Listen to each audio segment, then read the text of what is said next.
सबैलाई नमस्कार। म विष्णु महतरा। सामाजिक सञ्जालमा भाइरल कसरी हुने भन्ने विषयमा म तपाईँहरूलाई केही आफ्ना विचारहरू व्यक्त गर्न गइरहेको छु। तपाईँहरू सामाजिक सञ्जालमा भाइरल हुन चाहनुहुन्छ भनेपछि तपाईँसँग प्रमुख कुरा केही गुण, केही कला हुनु पर्दछ।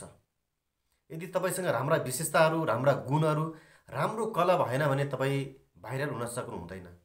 तपाईँसँग जति राम्रो क्यामेरा भए पनि, जति राम्रो तपाईँको मोबाइलको क्यामेरा भए पनि तपाईँ भाइरल हुन सक्नु हुँदैन।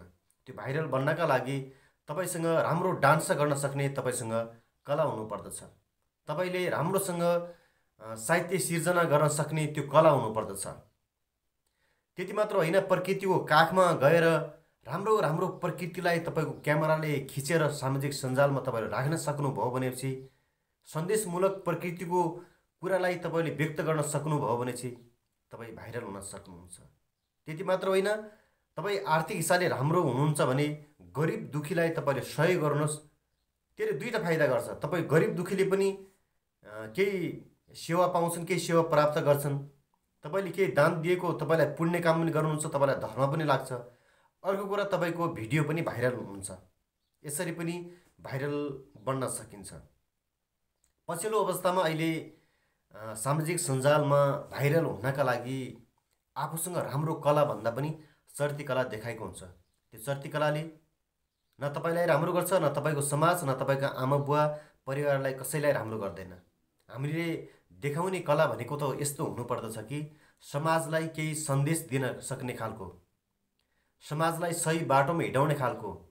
तपाईँका आमा बुवा परिवार सबै बसेर तपाईँको भिडियो हेर्न लायक त्यो भिडियो बनाउनु पर्यो नि त तपाईँहरूले। अहिले पछिल्लो अवस्थामा चर्ती कला देखाएको छ, विकृति अहिले आइरहेको छ। त्यो हामीले आफ्ना विचारहरू व्यक्त गरेर अथवा कुनै कमेडी पनि तयार गरेर पनि हामीले भाइरल हुन सकिन्छ।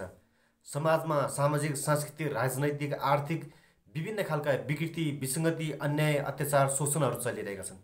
त्यसका विरुद्धमा तपाईँहरूले आफूले बोलेर पनि भाइरल हुन सकिन्छ। तपाईँले कुनै कमेडी निर्माण गरेर पनि भाइरल हुन सकिन्छ। त्यति मात्र होइन, तपाईँले कुनै लेख लेखेर पनि भाइरल हुन सकिन्छ।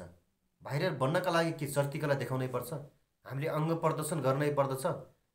मान्छे, अन्य देशका मानिसहरू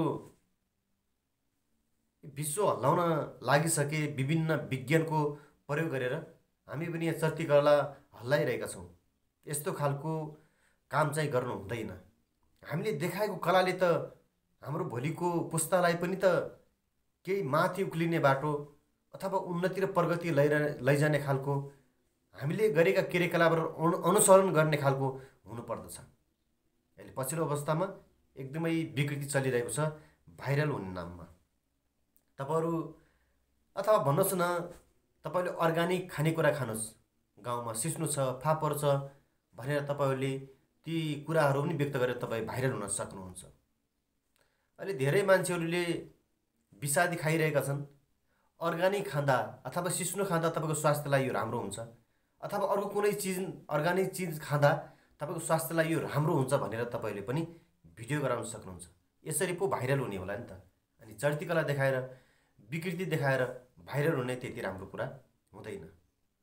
मैले तपाईँहरूलाई भाइरल कसरी हुने भन्ने विषयमा मैले छोटोमा यो जानकारी दिएको छु।